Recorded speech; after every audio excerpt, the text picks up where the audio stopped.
You ever felt it? That strange, aching emptiness, even when you're not alone. Maybe you're sitting in a crowded room.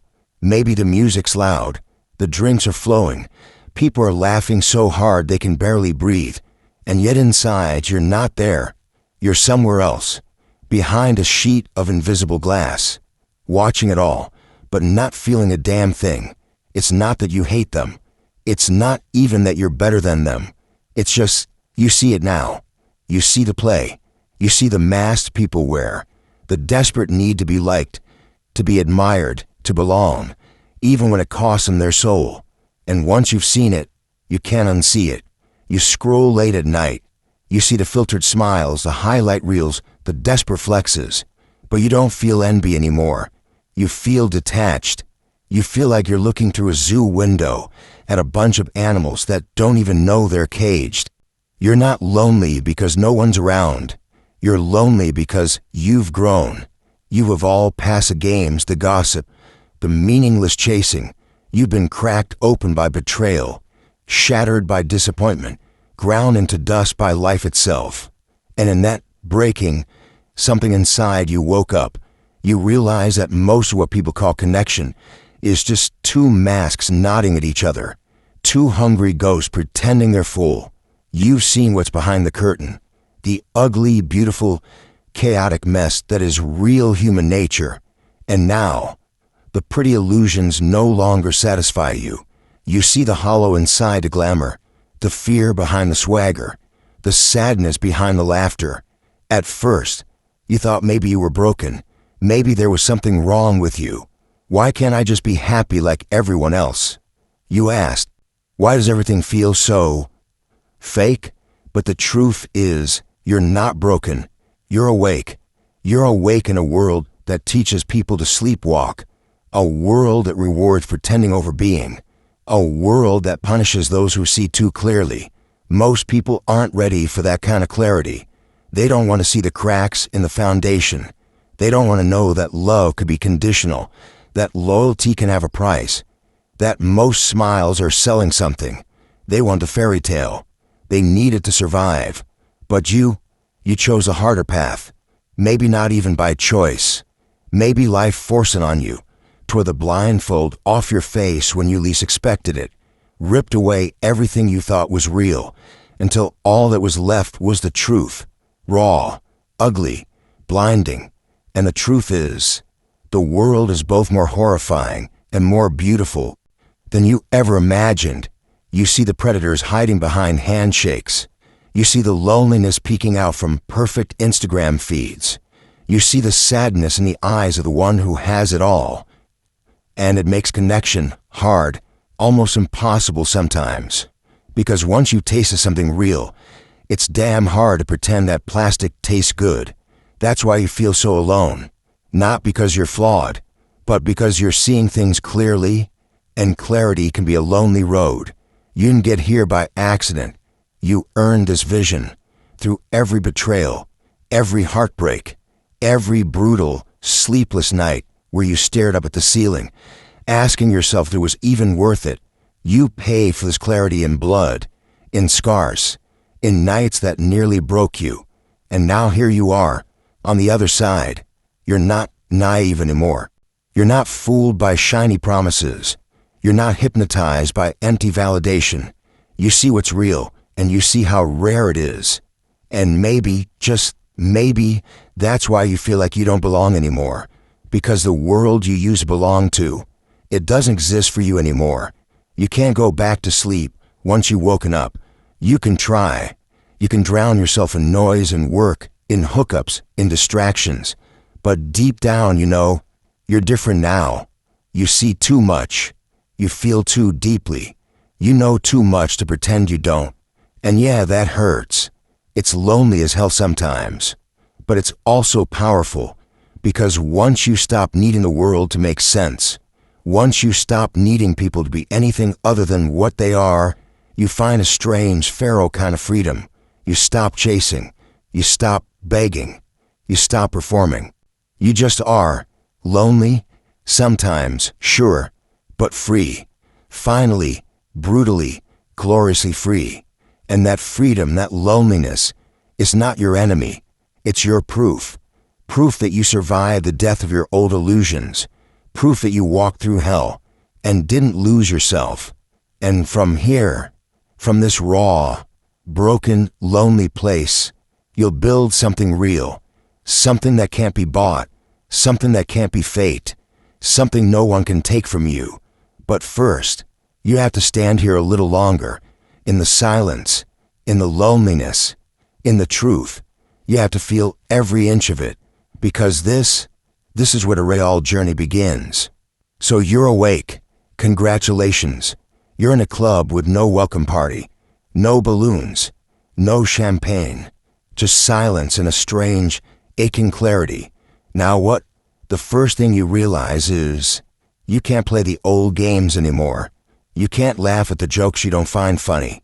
You can't nod along with conversations that feel hollow. You can't pretend you care about the things that used to light up your world. And it isolates you. You start drifting away from people, not because you hate them, but because you can't lie to yourself anymore. You can't fake it, not even to be polite, not even to keep the peace. And that's terrifying, because connection used to be so easy, so automatic. Now every interaction feels like a negotiation with your soul. How much of yourself are you willing to shave off just to fit in? At first, you try to compromise. You tell yourself, I'll just smile a little more. I'll just nod along. But every time you do, it feels like dying, a slow, invisible death, a betrayal of everything you fought to wake up for. So you stop, you pull back, you say less, you disappear a little more each day. It's not bitterness, it's survival, it's self-respect. Because once you know the cost of playing pretend, you realize some prices are too damn high.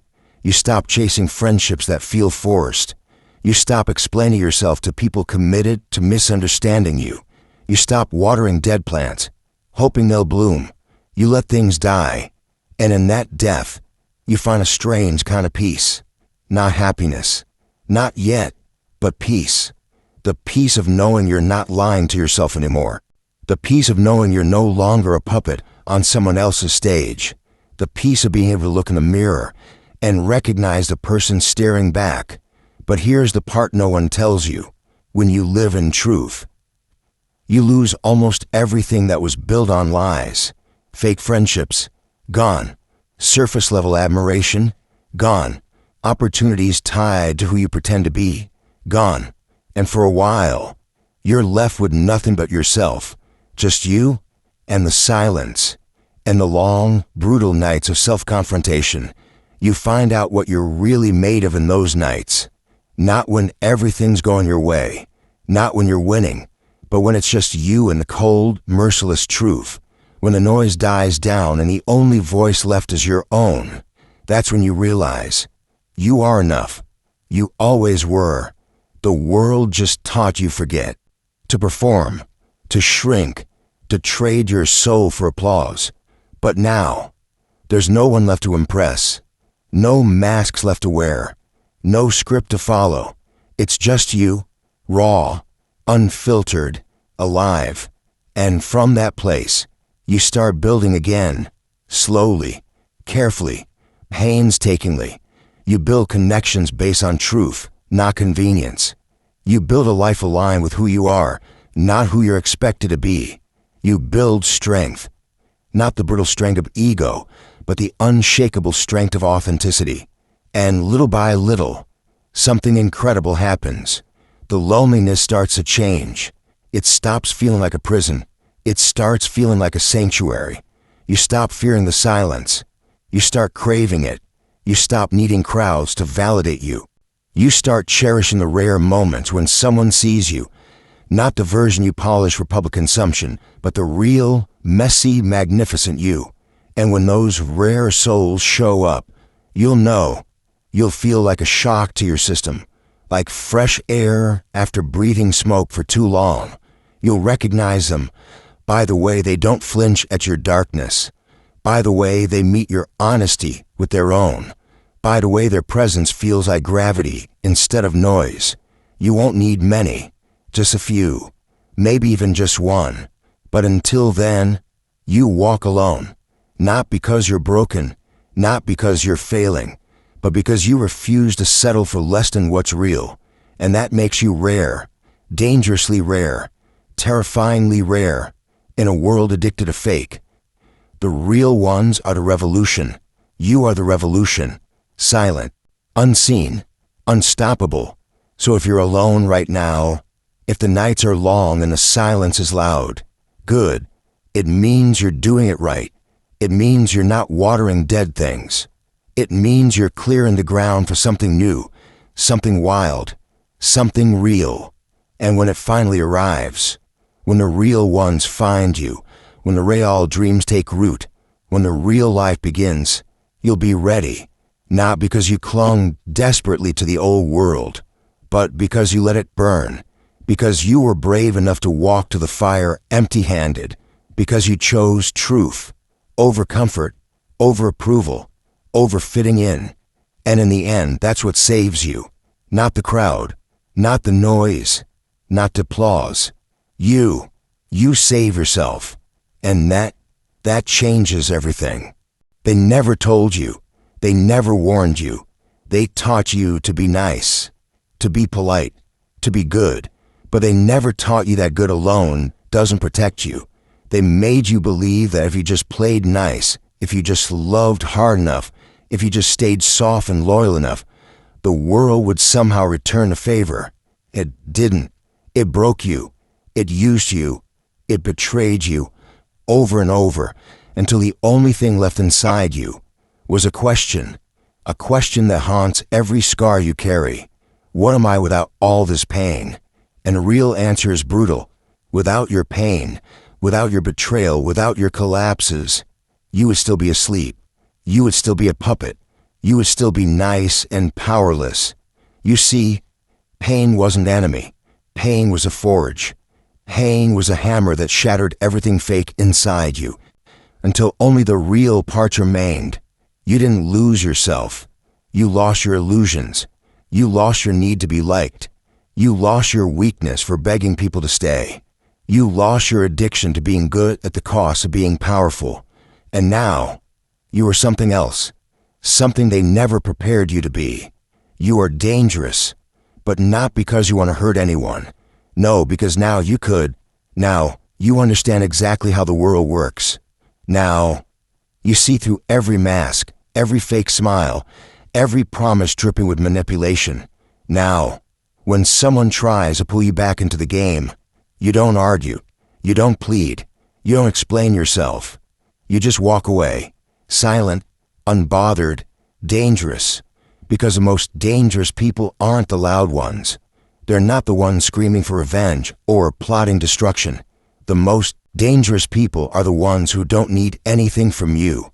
No validation, no attention, no acceptance, no love bought at the price of their soul. The dangerous ones have already buried the parts of themselves that could be bought, manipulated, or controlled. They have stared into the abyss and made peace with the monsters inside. And now, they are free, not happy, not healed, not smiling for cameras. Free. Freedom doesn't always look pretty. Freedom doesn't dance around in sunflowers and quote positive affirmations. Freedom sometimes sits alone in the dark, sipping bitterness like it's wine, smiling at how far they've come. Because when you become dangerous, you understand something the naive never will. It's not your job to fix broken people. It's not your job to make yourself smaller so others feel bigger. It's not your job to pretend the world is fair when it's built on blood and lies. It's your job to survive. It's your job to sharpen yourself. It's your job to stand so brutally in your own power that the world either respects you or gets out of your way. You didn't come this far to be tamed. You didn't suffer this much just to ask for permission to exist. You are here because life demanded your awakening, and you answered. You're not a monster. You're not broken. You're just finally, blessedly, uncontrollably alive. And in a world that fears realness, in a world that punishes truth, in a world that demands you stay asleep just to be loved, Being alive is the most dangerous thing you can be. You think when you finally get strong enough to walk away, people will respect you. They'll understand. They'll even admire you. That's what you believe. That's the little lie you still hold on to. But you're wrong. When you stop bleeding for them, when you stop making yourself small so they can feel big, when you stop sacrificing yourself to be their hero, you don't become inspirational. You become the villain.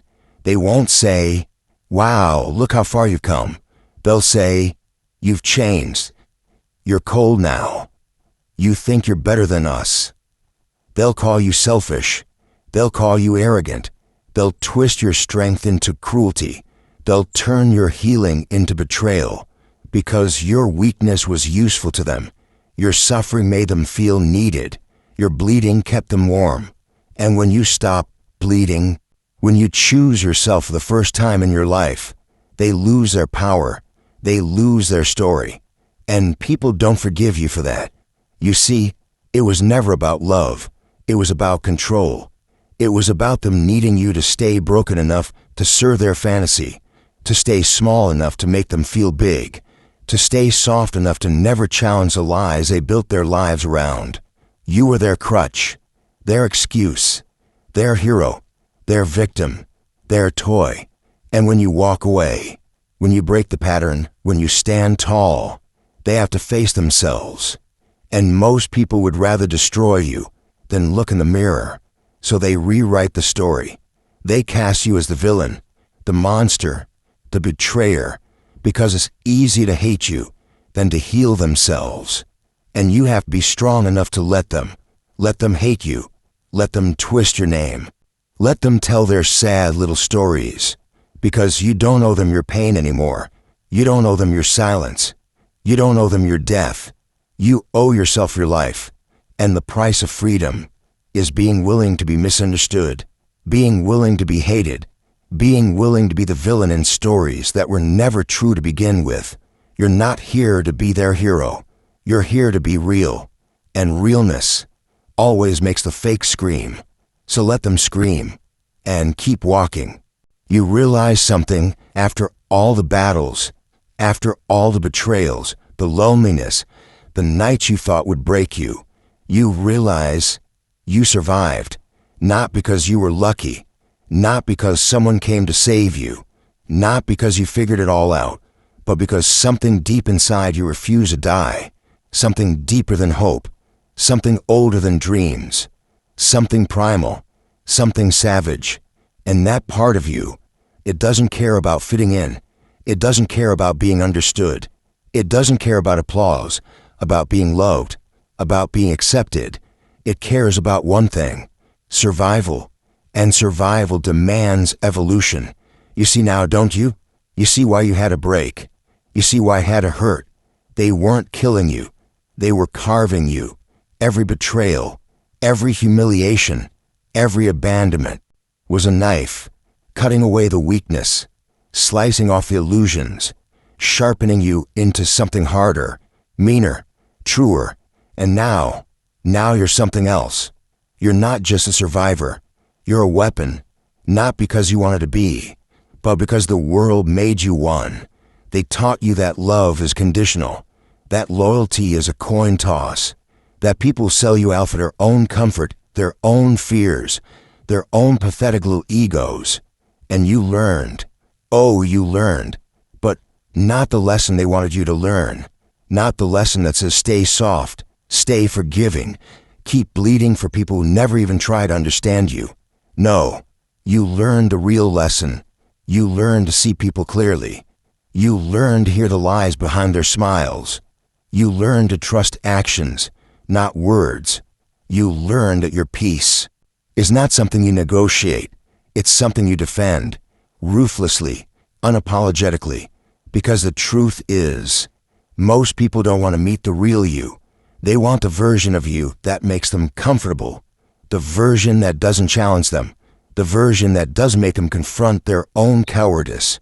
But the real you makes cowards feel small, makes liars feel naked, makes the broken realize they chose to stay broken, and they hate you for it, But that's not your problem anymore. You're not here to be palatable. You're not here to be digestible. You're not here to save anyone who's choosing to drown. You're here for war. You're here for conquest. You're here for your own goddamn life. And you don't need permission. You don't need understanding. You don't need AF * King audience clapping for you. You already know who you are. You already know what you had to survive. You already know the blood price you paid to stand here. And that's enough. It has to be enough. Because if you're waiting for the world to love you, for becoming stronger, you'll wait forever. You don't need their love. You don't need their applause. You don't need their validation. You are the storm now. You are the reckoning. You are the one they will never forget, even as they pretend you never existed. So walk. Walk away from the ashes. Walk away from the graves of who you used to be. Walk into the fire of who you were always meant to become. Alone if you have to. Laughing if you can. Burning if you must. But walk and never look back, because the past can't hold you anymore. Because you were never meant to be tame. Because you were never meant to be saved. You were meant to be free.